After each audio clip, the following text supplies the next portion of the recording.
أول شي رح أحتاج لبطاطا حبة تكون كبيرة وسمينة، كل ما كانوا حبات البطاطا أكبر كل ما كان نجحت مع الوصفة أكتر وكانت أطيب.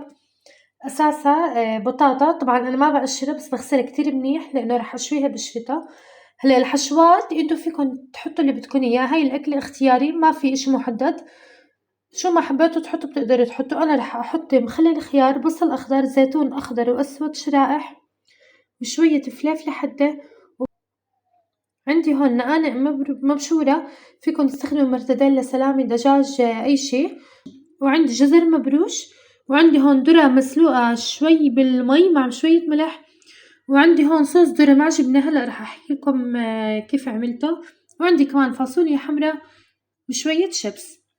طبعًا وأكيد ما بنسى الزبدة والموزاريلا وجبنة قشعوان، والصوصات انتو شو ما حابين بتحطوا، كاتشب، مايونيز، خردل، وشوية من صوص الباربيكيو أنا رح أستخدم.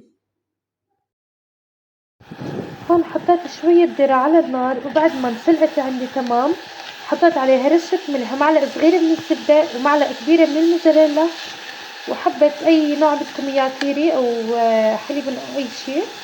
بحركهم سوا كتير منيح وراح أرش عليهم رشة شيدر بودرة. هاي الذرة اللي عملته مع صوص الجبنة. هلأ بالنسبة للبطاطا أنا هون عندي صينية بقلبها مي، ما بعرف إذا واضح عندكم، عم يبلش يطلع منها البخار. رح أحط فوقها صينية البطاطا على أساس ما تلزق عندي بالصينية وما.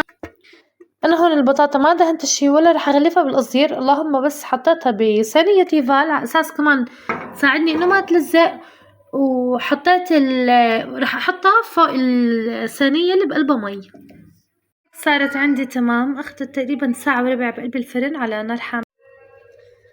أنا هيك فتحتها، هلأ رح أحط عليها قطعة من الزبدة لحد ما تدوب